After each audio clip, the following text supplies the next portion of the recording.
Eloy, quem é você? Olha, esses dias eu estava em Londrina e um cara disse assim: Eloy, você é um romântico do marketing. Eu acho que ele tem razão. Eu sou um romântico da publicidade, do marketing, da comunicação, um sujeito de boas intenções. Eu nasci em Curitiba em 1947. Né? Meu pai é um mecânico que me ensinou principalmente a gostar de ler. Era um cara que tinha terceiro ano primário e lia muito, e eu me lembro, pequeno, com 5, 6 anos já, com um livro na mão e ouvindo ópera, né?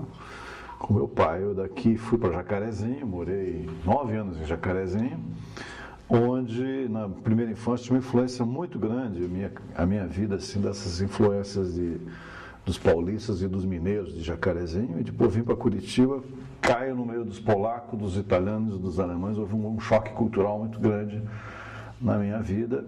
Eu soube administrar as duas coisas, que mais tarde, quando fui trabalhar no Bamerindos, eu usava muito o negócio do Banco da Nossa Terra. Toda essa base da comunicação do Bamerindos veio da minha vivência em Jacarezinho, com as fazendas de café, com o mundo rural daquela época. Então essa memória me ajudou demais no Bamerindos. Então sou um sujeito que tem um pé num Brasil tropical e um pé num Brasil polaco, de Curitiba.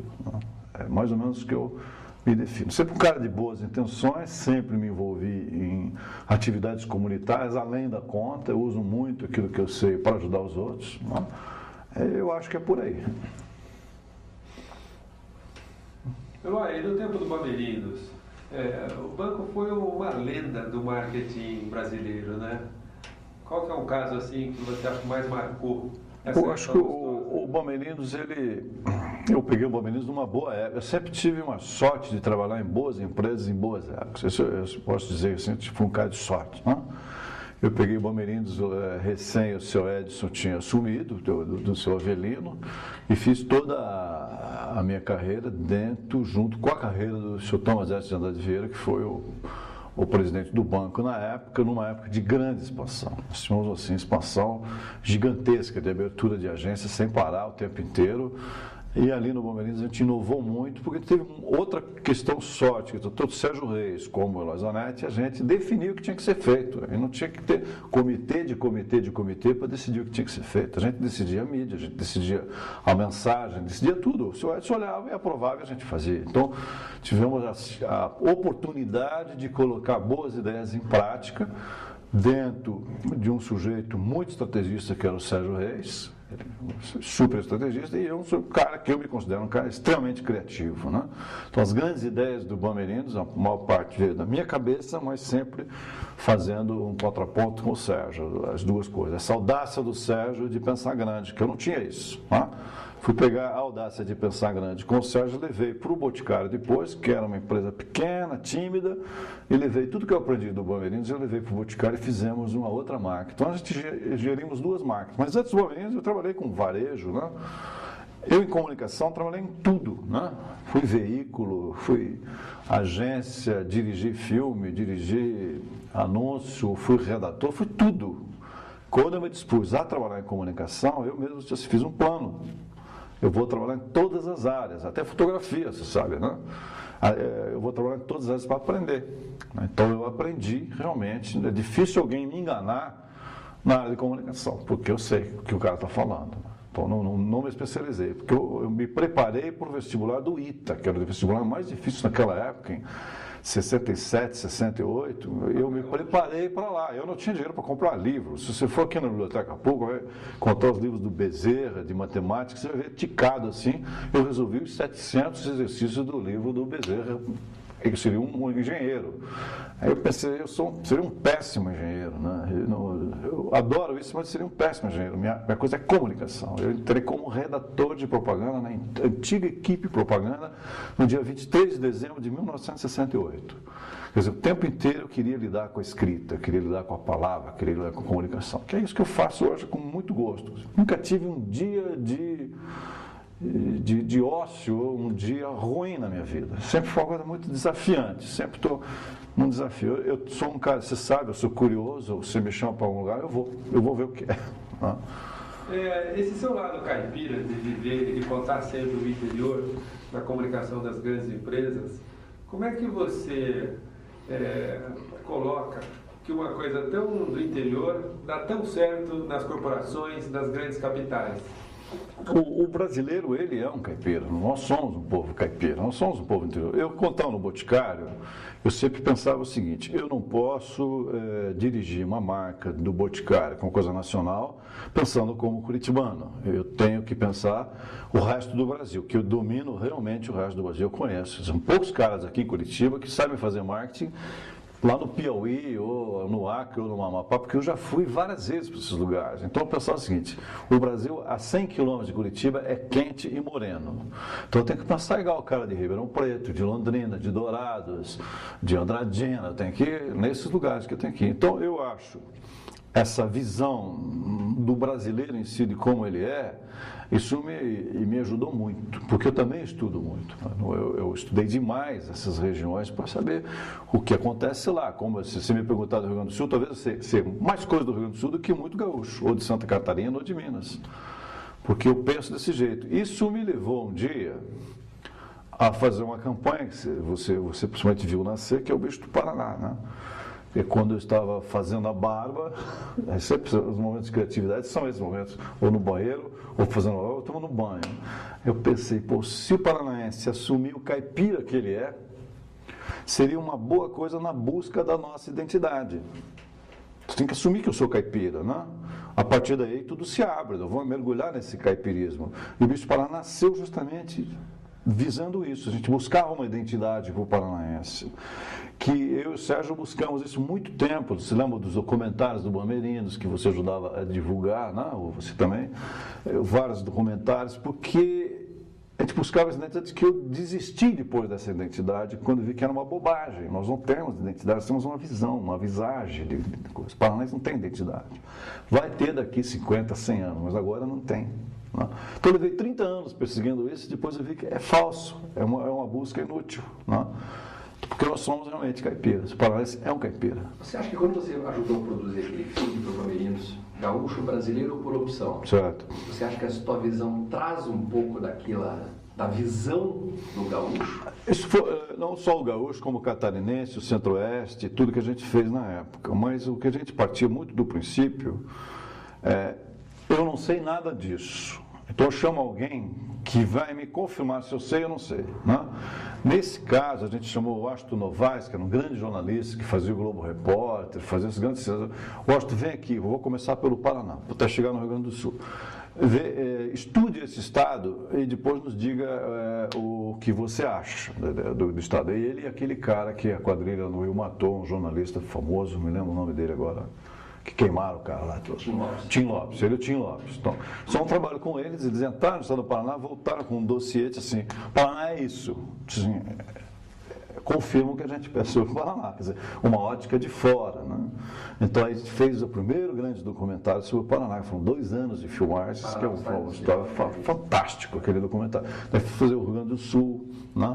O Brasileiro por Som, entramos na memória, na alma gaúcha, quer dizer, eu ia fazer isso, né? Então, com a Teresa de Souza e o Walter, a gente foi pesquisar quantos tipos de música tem no Rio Grande do Sul para fazer os jingles do Bamerinos. Então tinha 16 tipos de música na época, a gente vaneira, vaneirão, axé, chula, bugio, pageado, milonga, tudo, né?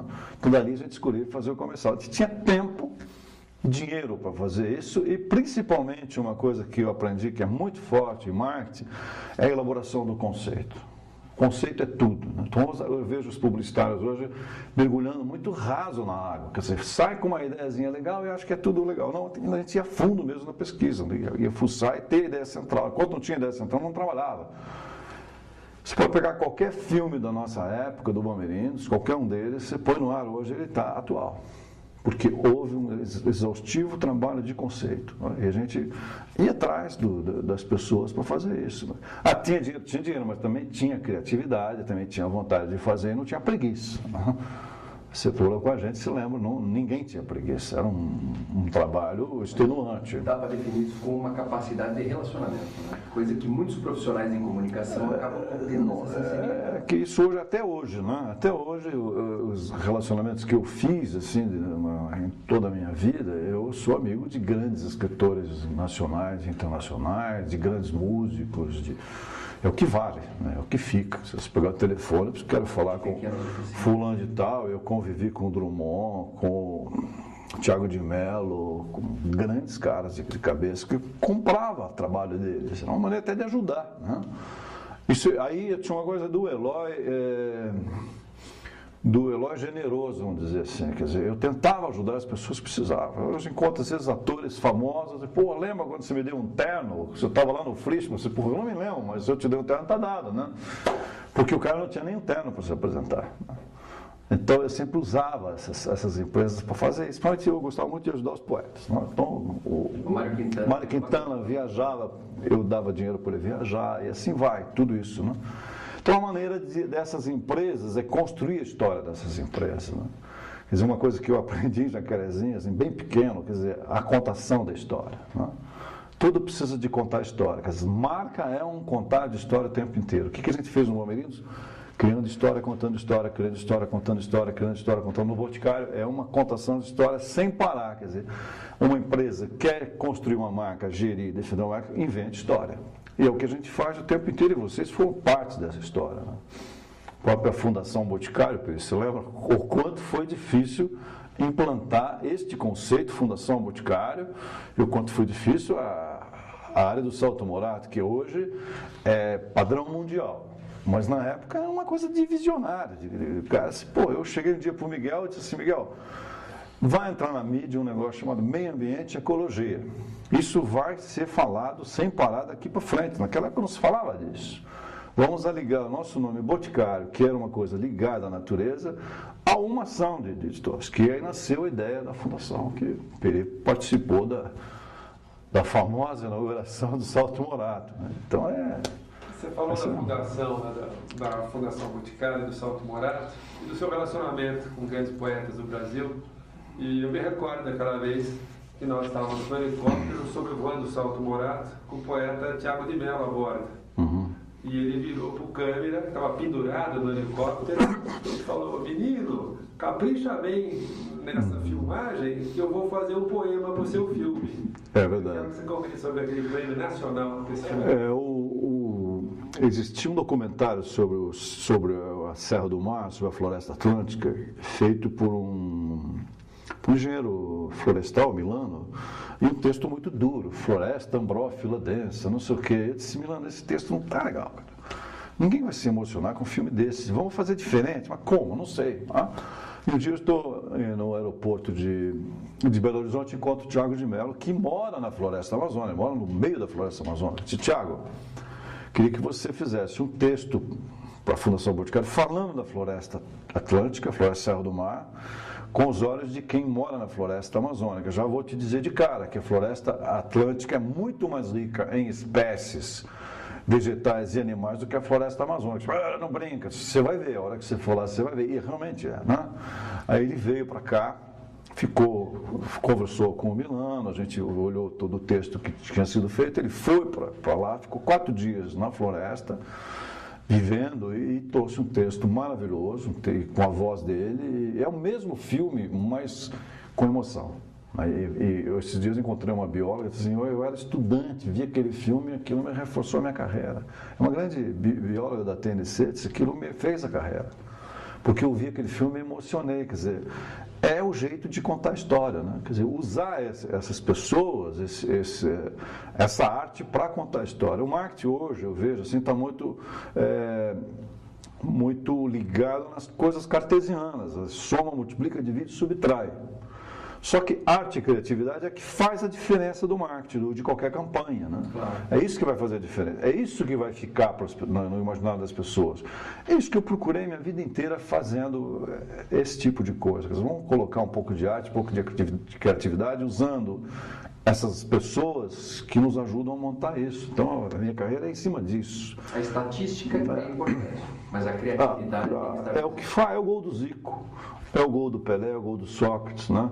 São gols que você jamais esquece. Não é um gol de esforço, não tem esforço, tem arte, né?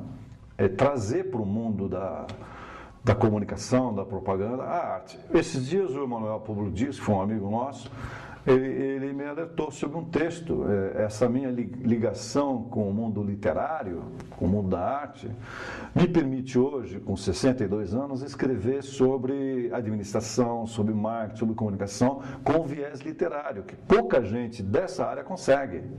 Então, você olha um texto de um cronista ou de um articulista de marketing, é um texto técnico, né? Ele é puramente técnico. O meu texto já traz informações diferentes, porque é uma bagagem literária que eu tenho, de conviver com essas pessoas e de fazer isso o tempo inteiro. Então, eu consigo dizer a mesma coisa, mas de forma diferente. A gente observa no teu texto, no teu trabalho, eu convivi com você profissionalmente durante muitos anos, e você sempre marcou muito para mim, usando uma metáfora, Sim. onde você dizia que a gente deve fazer a comida ao gosto do freguês, não ao gosto do cozinheiro. Certo.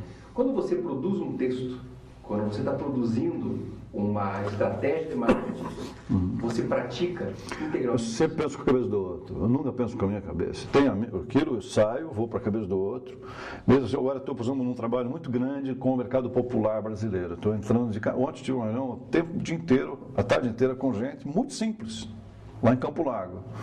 Para tirar a informação desse pessoal, tinha que fazer uma pergunta, depois rolava um pouco, fazia a pergunta de novo, de uma outra forma, para poder que eles conseguissem verbalizar aquilo que eles sentem e não sabem explicar. Estou sempre pensando com a cabeça do outro, sempre. Se eu vou fazer um texto para criança, estou terminando mais um livro infantil, estou pensando como aquela menininha gostaria de ver aquela frase, ou aquele texto, se aquela frase, eu usei, por exemplo, a palavra firmamento, né? Firmamento não, céu, né? Porque uma criança não fala firmamento, ela fala céu. Né? Então, eu estou sempre vendo a cabeça do outro, sempre procurando isso. Lógico, com um pouco de refinamento, sempre que você puder, que é um acréscimo que se dá para eles. Né? Mas tem que pensar com a cabeça do outro sempre. Quer dizer, música, questão de música no Nordeste, como a gente fazer música para o Nordeste, ou trabalhar com esse pessoal, é o jeito deles. Eu estava fazendo uma palestra para o pessoal de artesanato em Minas Gerais. Tinha 1000 artesãos lá na frente. Sentei lá no fundo, fiquei esperando a minha vez, sentou uma velhinha do meu lado e disse assim, você vai falar lá na frente, né? Você não vai falar que nem ele, né? Eu disse, não, senhora, eu vou falar, porque eu não estou entendendo nada, né? E o cara falava escopo, paradigma, acurácia, né? Essas coisas todas. Tinha índio ali, como é que o cara vai entender aquilo? Eu equalizei a conversa, né? E falei como eles deviam ser ouvidos. No mesmo dia, pego um voo para Porto Alegre, faço uma palestra, um workshop junto com 36 presidentes de empresa sobre gestão de marca. O papo é outro. Né? Então, essa habilidade a gente tem que ter, de transitar por diferentes mundos. Né? Então, você está mesmo com um cara lá da periferia, daqui a pouco você está com um mercado de alto luxo, daqui a pouco você está com um mercado de farmácia. Essa é a riqueza do publicitário, do marqueteiro, de tudo, de você estar mundos diferentes ao mesmo tempo. Agora, você não pode ter julgamento do outro. Eu não posso julgar a estética do cara. Se o cara quer pintar a casa de verde e limão, pinta, né? O que eu vou fazer? Né? Se o cara quer usar tal roupa, use. O que eu vou fazer? Então, o publicitário hoje, ele não está sabendo lidar com a periferia brasileira, que é o grande mercado. Ele não sabe porque ele já começa a julgar o outro cara. Então, parta que você não pode julgar ninguém, vou pensar com a cabeça dele, vou entrar no mundo dele. Essa é uma das dificuldades do marketing. Você falou que fez muita música para os jingles do Banco Bamerindos, lá para o Nordeste, e eu lembro de uma passagem que você e o Luiz Gonzaga, o eterno rei do Baião, estavam e o carro quebrou, e vocês chegaram na casinha no interior da Paraíba, se eu não me engano. Não, foi no Paraná, Paraná.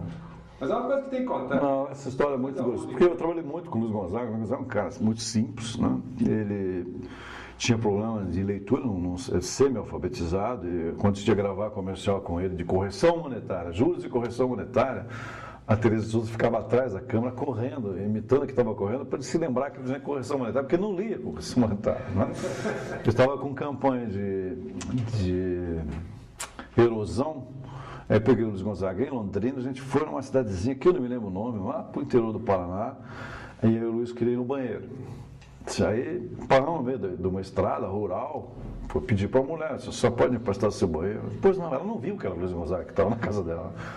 Mas a hora que a gente entrou na casa dessa mulher, cara, era um cenário de teatro, como se fosse um cenário de um teatro, que nem o Elifas Andreatos ou o Naum Alves de Souza vai conseguir fazer isso.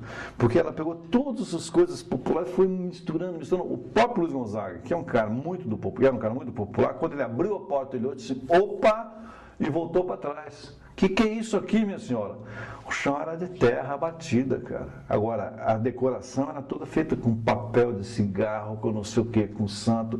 É um negócio maravilhoso. Quase que ficamos ali com a mulher, né? Daí ele entrou lá no banheiro, quando ele voou, ela disse assim, mas eu estou conhecendo esse homem aí, né? Eu sou Luiz Gonzaga, o rei do Baião, minha senhora. Não me diga, não sei o que, aquela festa toda, mas são coisas dessa convivência com esse tipo de gente, né? Que enriquece a vida da gente. Né? É daí que vem essa linguagem, né? Essa facilidade, por exemplo, facilidade de falar o Brasil, né? De entender o Brasil.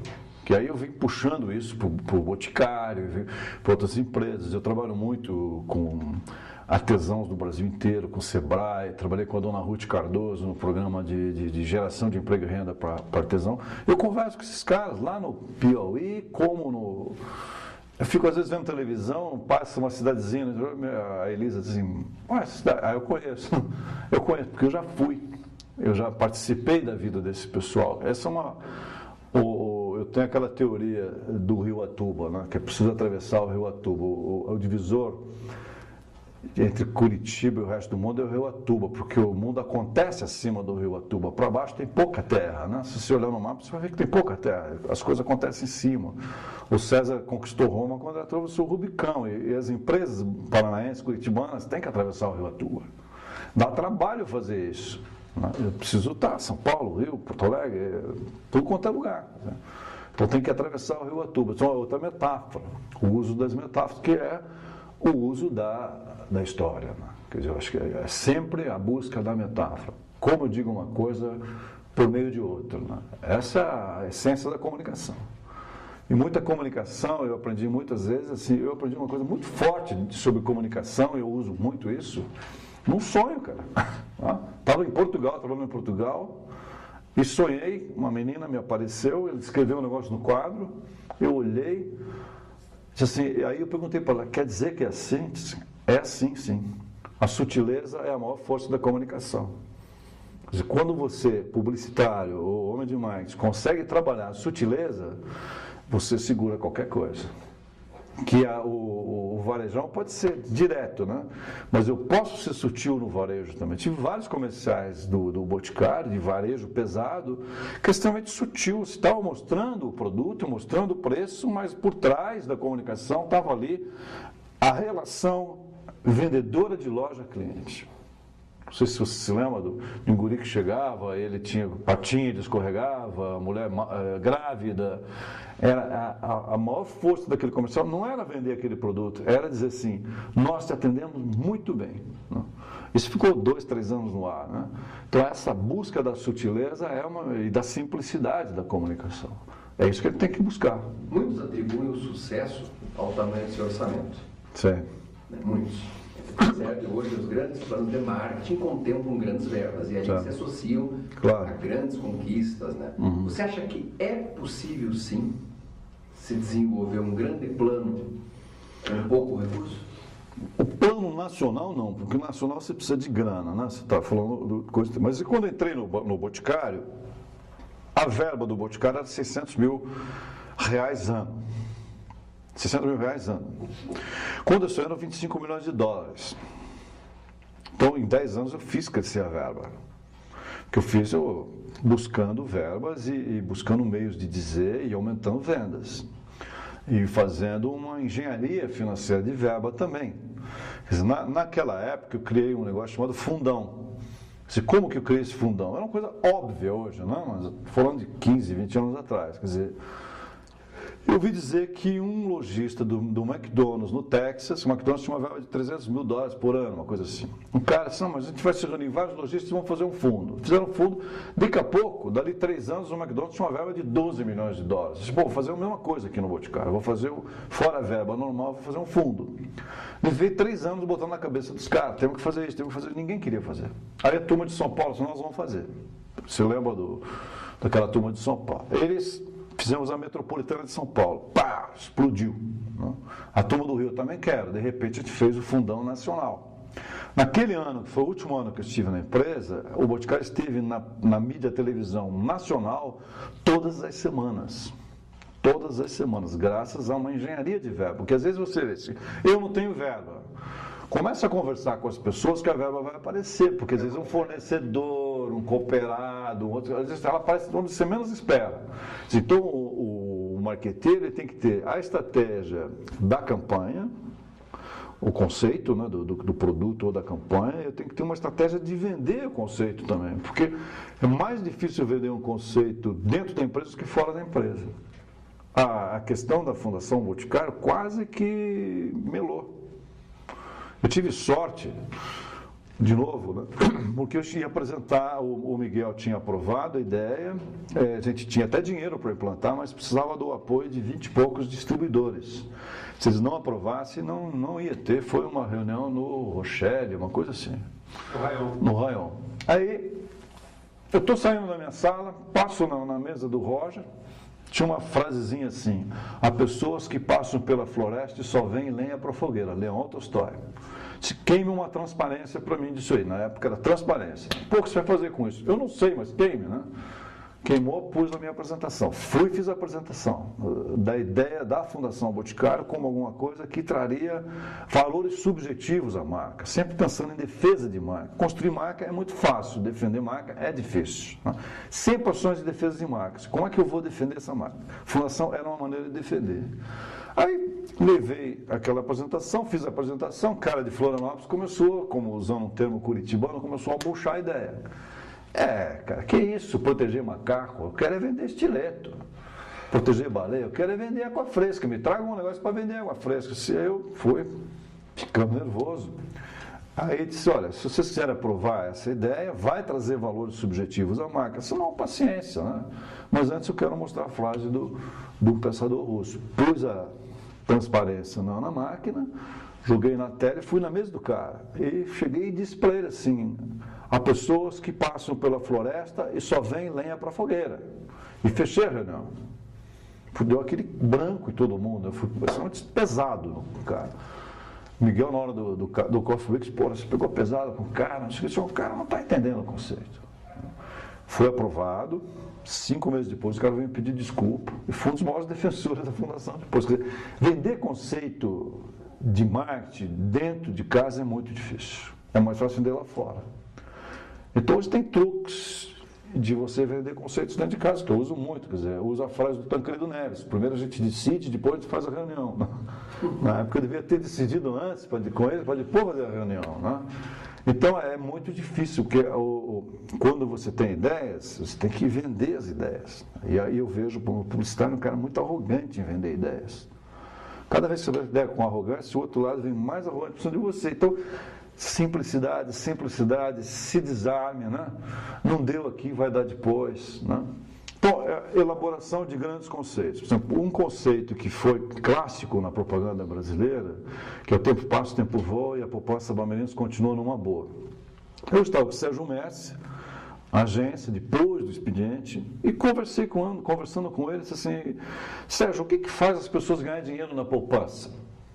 Ele deu o óbvio do óbvio, né? Eu acho que é o tempo que o dinheiro fica depositado no banco.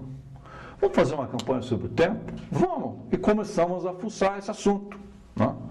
O próprio Tiago de Mello, poeta, fez um levantamento de obras sobre o tempo desde o Gênesis. Me trouxe um calhamaço assim. E aí começamos, e nasceu essa campanha que ficou 14 anos no ar. Né? Isso é conceito, né? É eterna busca de conceitos. Né? A nova loja do Boticário, essas coisas, é desse jeito que a gente trabalha, né? Quer dizer, fazendo pergunta.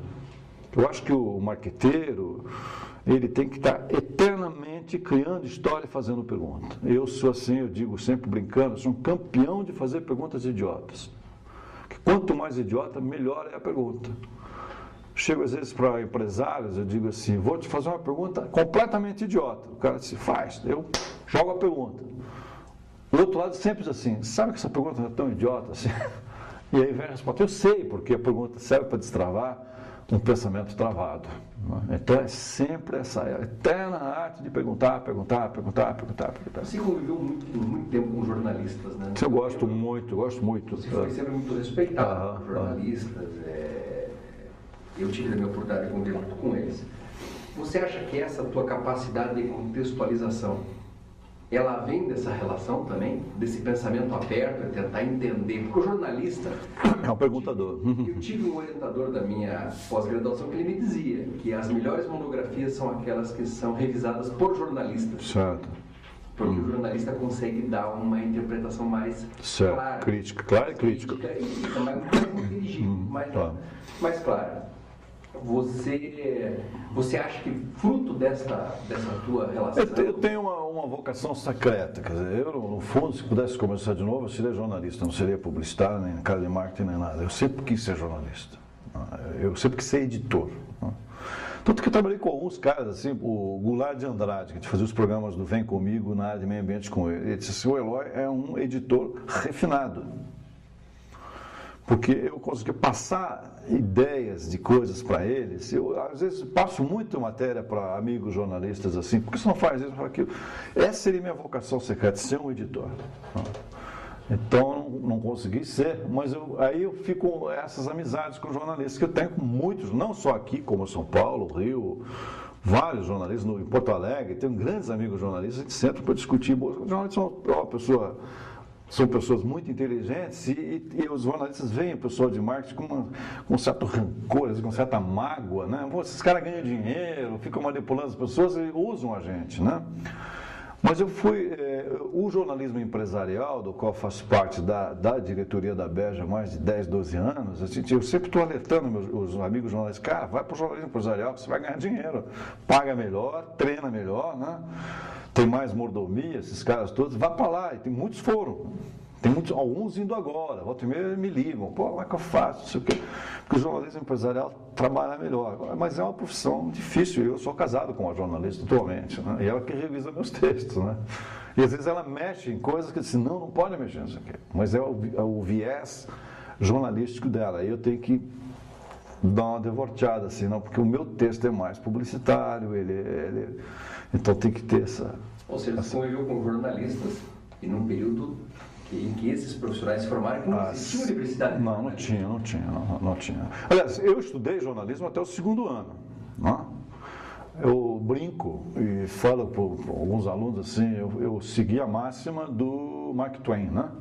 Não deixe a escola atrapalhar os seus estudos. Né? Então, eu sou um eterno estudante. Eu compro 10, 12 livros por mês de várias coisas. Por exemplo, agora estou estudando lógica. Né? Estou com 5 livros de lógica na minha cabeceira. Ao mesmo tempo, estou estudando o Império Romano, sobre a logística do Império Romano. E assim, o Peri sabe disso, está sempre vendo isso. Né? Então, estou sempre estudando. Quer dizer, nunca parei de estudar na minha vida. Eu estudo de 2 a 3 horas por dia, todos os dias. Então, e na área de comunicação, a Michele Tomé me pediu algumas indicações de livros de jornalismo. Eu dei 60 livros de jornalismo para ela. Então, um pacote. Ela ficou, você tem tudo isso? Tem alguns livros raros, inclusive. Tenho, pega. Depois você me devolve. Ela me devolveu. Eu disse, quem é que tem tanto livro de jornalismo assim em casa? Eu tenho, entendeu? Como vou ter de outras coisas. Então, é sempre esse eterno estudar a comunicação em si. Eu estava estudando, por exemplo, passei anos estudando o Alexandre Magno, que ele foi o campeão de endocomunicação. Se fala hoje de uma empresa de 100 mil, de 10 mil funcionários.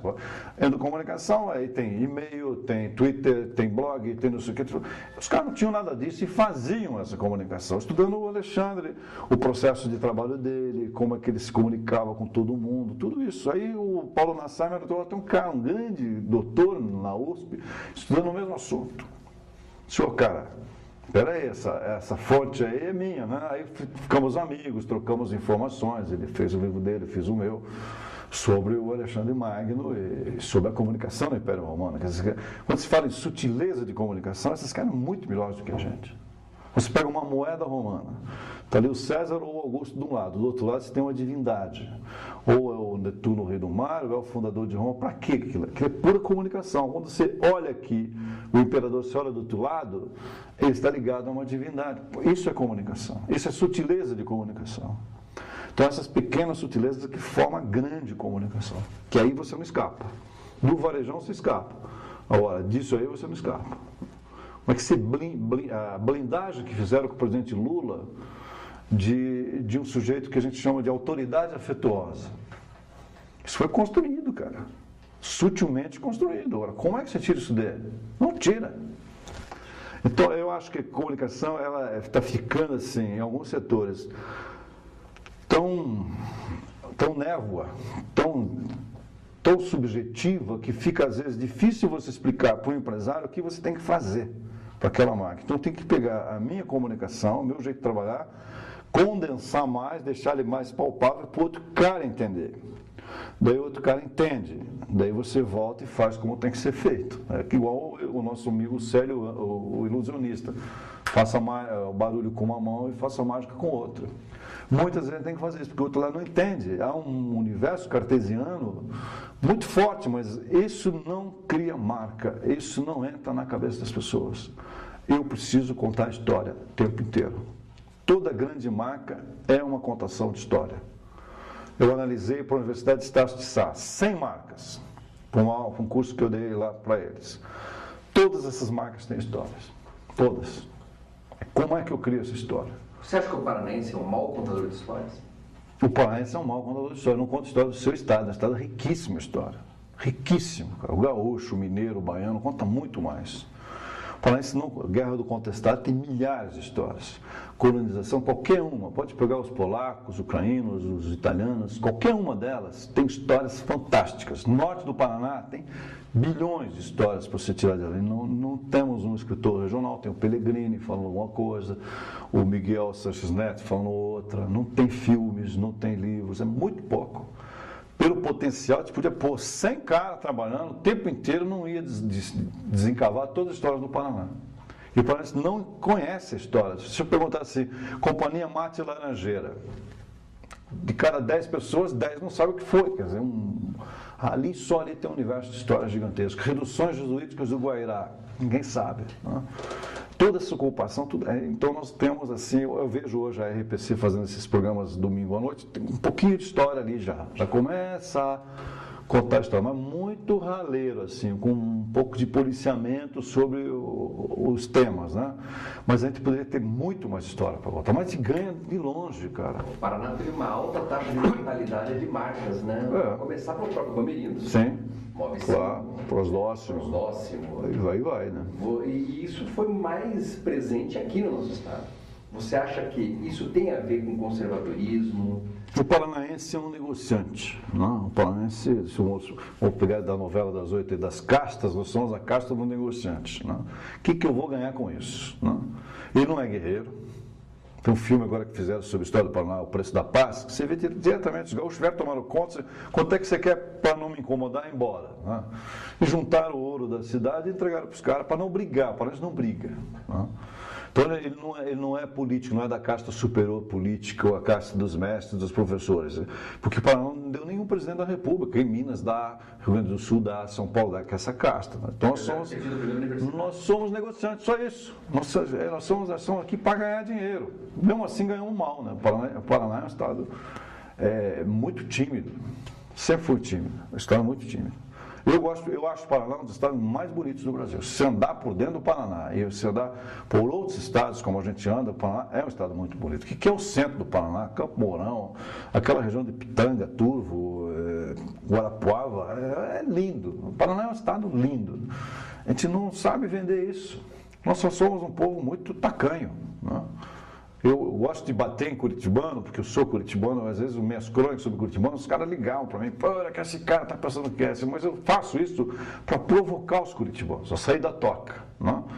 Então, nós tivemos assim, poucos cronistas em Curitiba para falar de Curitiba e pensar sobre ela. O Nereu Teixeira, que faleceu, que era um grande cronista, o Renato Scheitzer, que tem crônicas maravilhosas, mas estão todas escondidas. A gente precisa juntar isso, reprogramar e fazer com que as pessoas falem e pensem de Curitiba para ele pensar sobre si próprio e para tentar melhorar as coisas. Senão fica essa mediocridade, né? Nivelando pela média sempre. Né? essa coisa da autofagia curitibana. Mas a história do Paraná começa com cabeça de vaca cruzando esse território em 1532. Pô. Quer epopeia mais bonita que essa? Quanta gente sabe disso? Ninguém sabe. Olá, mudando o assunto, voltando à sua paixão pelo meio ambiente e você usando todo o seu, vamos dizer assim, o seu poder de comunicação, com a criação da Fundação Boticário e de tantas ações em prol do meio ambiente que você anteviu que esse ramo de meio ambiente ia explodir e está hoje em evidência, aquecimento global, etc. Como é que você vê o poder da comunicação ajudando o meio ambiente? E tem muita gente que usa o meio ambiente só para ganhar dinheiro, sem ajudar o meio ambiente. Com certeza. Não, eu aprendi com o Bamerindos, com o seu Edson, que a gente deveria devolver à comunidade onde a gente atua um pouco do que ela dá para a gente. Isso era feito há 30, 40 anos atrás, com um total desprendimento. Estou ajudando. Depois que vieram as leis, o Rouanet, lei disso, lei daquilo, não se fazia sempre sem lei. Eu nunca usei lei na minha vida, né? E sempre fiz muita coisa. As empresas, eu levei isso para o Boticário, quer dizer, nós precisamos devolver à comunidade um pouco daquilo que a gente retira. Eu não estou fazendo isso por ser bonzinho, eu estou fazendo isso para que as pessoas falem bem de mim. Eu crio vacinas, eu crio anticorpos, que amanhã ou depois toda marca pode ser atacada. É a ação de defesa de marca de novo, né? Toda marca pode ser atacada. Se você tem vacina, se criou anticorpos, porque você trabalhou bem a tua marca, devolvendo um pouco à comunidade, a comunidade vai te defender. Então, empresas que são bem postadas assim, elas sempre são defendidas pela comunidade. Era apenas uma ação também desse porte. Mas tem uma medida de fazer as coisas. Eu sempre tive muito cuidado de não usar o santo nome da ecologia em vão. Ser gigolô da ecologia. E eu vejo hoje empresas que dizem que estão fazendo coisas, não fizeram nada. É muita mídia, muita comunicação e pouca ação. Então, na Fundação Boticário, só dizer o que realmente foi feito, né? Foi feito, dá para provar que foi feito? Dá. Tem número? Tem, então a gente pode divulgar. Então, sempre tive esse cuidado de pisa devagar no acelerador, pisa no freio. Isso conquistou o respeito internacional da Fundação Boticário, conquistou o respeito dos ambientalistas, dos cientistas e dos jornalistas também. Por causa assim, os caras não estão aí fazendo muito trovão e pouca chuva, que a gente fala, né? Então, se vê hoje, eles estão gastando uma das maiores conquistas do marketing dos últimos tempos, que é o marketing social comunitário. Dizendo que você gasta R$1 milhão na mídia e faz uma ação de R$10 mil. Devia ser o contrário, né? Mas isso está assim, essa turma nova está. Se você quiser ter uma campanha comunitária da tua empresa, a pior pessoa para você passar isso é para um cara de promoção ou para um publicitário. Não passa que a mão é muito pesada. Você que é cozinheiro, é o cozinheiro que salga demais, põe pimenta demais, estraga a comida, né? Então você tem que ter um respeito pelo outro. Virou um modismo, né? Virou um modismo.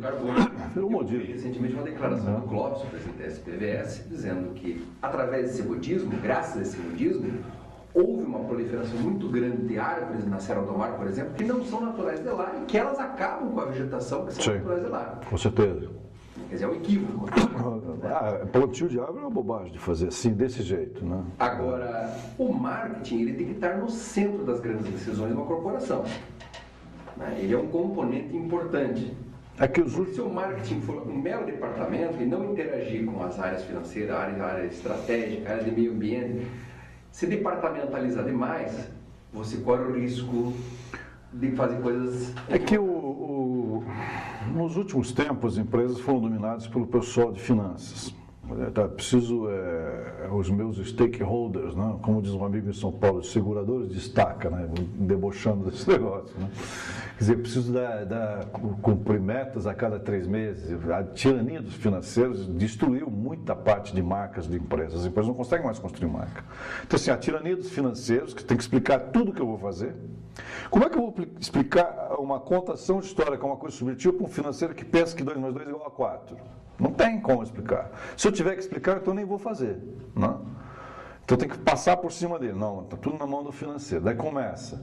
Aí você tem as grandes redes que estão sugando todo o dinheiro de marca, que o pessoal não percebeu ainda. O dinheiro que ia para a Editora Abril, para a Globo, para a SBT, está ficando na mão de mercadistas. Então você vai vender para o Carrefour, para ver se te sobra alguma gordura para fazer marca. Não sobra. qualquer que seja o porte da empresa. Então, você não tem mais dinheiro para fazer comunicação, para fazer marca. Então, eu fico pensando, como serão as marcas daqui a 20 anos? Marcas pequenas que surgiram, como o Boticário, que surgiram e lutando, se impuseram, vai ser difícil de fazer. A não ser que um conglomerado muito grande tenha muito dinheiro, vou fazer. Por isso, assim, TIM, Brasil Telecom, Oi, não sei o quê, eles estão um pouco se ligando se a marca cai ou não cai. Sobe hoje, amanhã já deixa de existir. Investe milhões naquela marca, depois deixa de existir porque mudou. Não? Então, é uma coisa falsa, fake. Não há uma construção sólida de marcas. Está muito difícil construir marcas. Muito difícil. A tirania do financeiro, que quer o resultado, e eu preciso de comunicação, preciso de sedimentação. Eu falo uma coisa, que nem construir uma parede de tijolo. Eu levo uma fiada, depois volto, levo outra, depois volto, levo outra, eu vou sedimentando. Eu vou construindo uma base bastante sólida. Se eu não conseguir fazer isso, eu não vou fazer. Posso fazer uma coisa hoje, outra amanhã.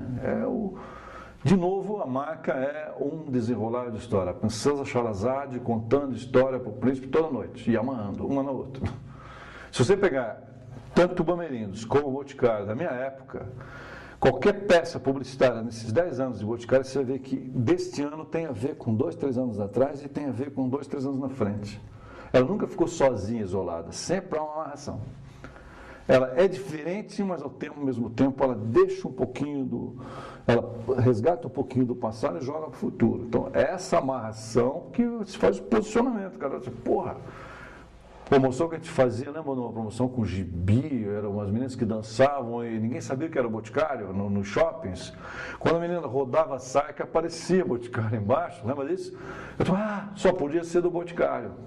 Só podia ser do Boticário, porque toda a imagem, o que estava sendo colocado ali, tinha a ver com a marca. Mas isso tem a ver com, né? Então, eu vejo muita gente de promoção exagerando, as pessoas confundindo marketing com propaganda e publicidade, que não é. Né? É uma função, quanto mais estratégico for o marketing, quanto mais pensado ele for, menos eu vou precisar gastar em propaganda e mais certo é meu tiro. Eu sempre trabalhei desse jeito, quer dizer, vamos pensar mais para gastar menos e ter mais certeza de tiro. Né? É por aí que é o caminho que a gente busca. Né? O processo de pesquisa hoje ficou muito mais fácil, porque nós estamos falando aí na era da internet, certo. Dos blogs, né? Enfim, você em tempo real, você entra no Google e você busca elementos que podem sustentar em qualquer campanha. Certo. Voltando um pouquinho ao tempo, né? Vamos para a década lá do início da década de 80, como era uma publicidade, a internet ainda nem sequer era um sonho. Né? Como é que você fazia aquelas pesquisas, por exemplo, para entender um país continental como o nosso? Né? Como essas pesquisas eram elaboradas? A gente trabalhava com gente muito boa, em primeiro lugar com gente muito boa de cabeça. Né? Nas cidades a gente tinha pesquisadores de história mesmo, o cara que ia fuçar história. O cara ia lá, descobria, trazia e mostrava para a gente, e a gente dali se tirava a Teresa de Souza, ou alguém trabalhava o texto depois. Então era feita essa pesquisa, a gente ia no local. Uma coisa que eu aprendi com o seu Edson também, quer dizer, um dia ele me mandou ir para Marabá, no Belém, lá no Pará. Eu disse, pô, senhor Edson, como é que eu vou chegar lá? Não tem nem avião, não, tem que ir. Eu disse, mas por que eu tenho que ir lá? Porque você tem que cheirar no local. Que ele aprendeu com o pai dele, o velho Avelino, quer dizer, vá cheirar no local, vá ver. Quer dizer, esse negócio de fazer sentado no computador e achar que eu vou entender o Brasil, não, eu tenho que ir. E a gente ia, o Peri sabe disso, você sabe disso, quanto a gente viajava, né? Eu vivia viajando.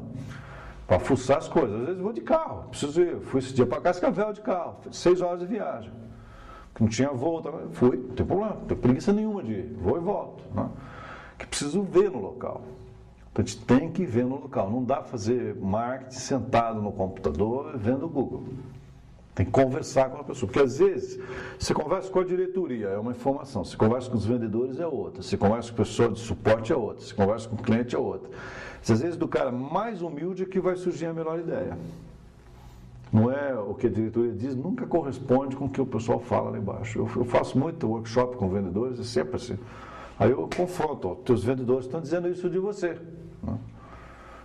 Pô, mas não é bem verdade, começa aquelas confusão. A pesquisa tem que ser feita mesmo. E ele se confunde muito, lógico que pode sofisticar uma pesquisa, mas muitas vezes apenas uma prospecção de ideias, você assuntou sobre aquele negócio, você já tem base para trabalhar. Você não precisa ir fazer pesquisas muito grandes, muito caras. Porque às vezes o essencial está ali na tua cara. Na comunicação, aquilo que vale, que vai mudar a comunicação, ele não é dito claramente. Então você tem que saber o que não está sendo dito. Aquilo que não está sendo dito é o que vale. Na maior parte das vezes. Você pesquisou, mostrou, né? O que não está dito ali é aquilo que vai fazer, normalmente aquilo que vai fazer a diferença. Então, o maqueteiro, o cara que vai fazer a campanha, ele está prestar atenção nas coisas escondidas. Às vezes, na conversa com o pesquisador é mais rica do que a própria pesquisa em si. No Boticário, a gente fazia pesquisa o tempo inteiro, 24 horas fazendo pesquisa. E é daí que saía essas ideias todas. Às vezes, foi o velho, pesquisadíssimo. Muito de sucesso, né? Qual que foi a tua maior experiência de fracasso? Teve várias, né? Teve vários fracassos. Assim. Uma vez eu fui convidado a falar sobre o lançamento de produto em São Paulo e disse, só se falar das coisas que não deram certo. Eu disse, mas tem coragem? Tenho. E falei. Um deles é o Green Boy, a linha Green Boys, que é uma linha que fez tudo certo. O nome era bom, o produto era bom, a imagem era boa, a campanha era maravilhosa, feita pela Dove Brasil, e foi um fracasso. Aí eu levei, olha, também eu vou atrás do que eu errei. Né? Fiquei 2 ou 3 anos fuçando, por que eu errei? Né? Volta e meia eu ia atrás. Conversei com a mulher da Fox Film, conversei com o lançamento de produtos para jovens, até que eu me disse assim, não se faz produto para adolescente. Você entra na onda deles. E a gente quis fazer um produto para adolescente. O que o adolescente disse? Não pedi, não quero isso. Por que você fez? Não te pedi. Né? Então, olha a onda deles e entra na onda deles. Aí, a partir daí, te mudou. Né? E começou a pesquisar o público jovem na época. Juntei 10 empresas, Sadia, Globo, Boticário, não sei o quê, e pesquisava o comportamento dos adolescentes o tempo inteiro.